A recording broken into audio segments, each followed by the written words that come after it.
Alright, welcome. I am going to talk about how to decoupage. And decoupage is the fancy word for collaging with paper or collaging with fabric. Some people will even take old sketches, notebook paper, any kind of paper, and collaging it onto something. So a canvas, a sketchbook cover, glass, a bottle, a can even. It's just a fancy word. It's decoupage. So what I suggest is getting something to use glue onto. If you have just regular old Elmer's glue, that will be sufficient. If you have something a little more like a Liquitex but a medium, that's fancy art stuff that will help you glue. Also Mod Podge. This will help you glue as well. So basically you have to water down your glue, and I usually don't even fuss with the nozzle. I usually just get a plop of glue down. Now I have this tray I got at the dollar store, and it's come in handy for all my gluing. So anytime I come to glue, I'm using this tray, and I don't really have to wash it either because I use a paintbrush and it all kind of layers up over time. Okay, so for your project you will want to find a glass jar.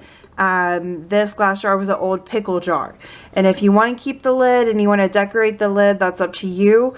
But I mostly use my jars for holding things, so the lid doesn't really matter to me. I already have a collection of papers. I used one of those 1-inch hole punchers to punch out a bunch of art papers once. Some of these are papers I've painted on. Some of them are from craft paper, like a big scrapbook of paper. Some of them are from magazines.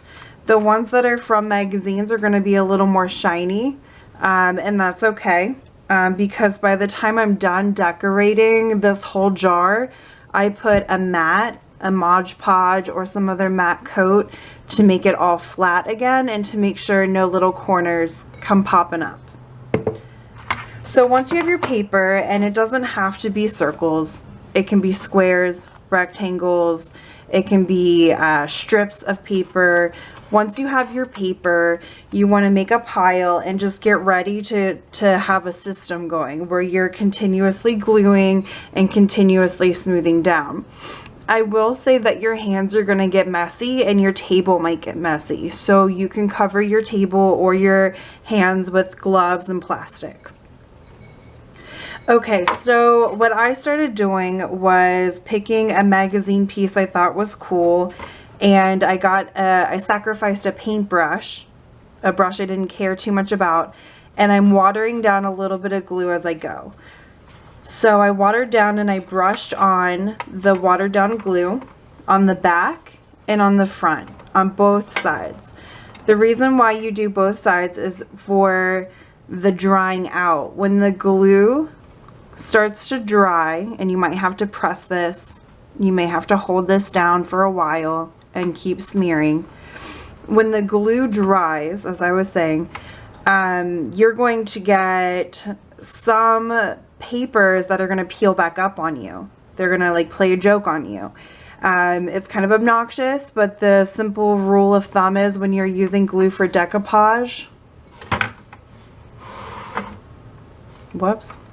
that you are actually putting 2 coats or both sides of the piece with glue and water. So basically, if you only glue one side, like traditionally a stick glue that we would use in class, or regular Elmer's glue, if you only did one side, when it dries, the paper is going to want to peel like a butterfly, peel upwards. So if you make sure that you get both sides, and you got to press it down, make sure it doesn't move out of the way. You got to keep rubbing this down. If you make sure that the top is saturated and the bottom is saturated, you'll be fine. Some things to note, you don't have to cover the whole glass. Like this, I'm going to use for a paint jar. So there's already some paint residue inside from washing my brushes. You don't have to cover all the way up. You don't have to cover all the way down, but I would really make sure any evidence of the old jar is covered on the outside. Another thing is the glue is leaving marks on the glass. So before I go and do a thin layer of Mod Podge as my finishing touch, I would make sure that I took like a Q-tip or a cotton ball and maybe some soap and water, and I would try to wipe down any glue that may look a little unprofessional. Okay, so that's what I got going on. I might do a speed video, and I might also do some strips of paper so you can see two different designs. Hope you enjoy.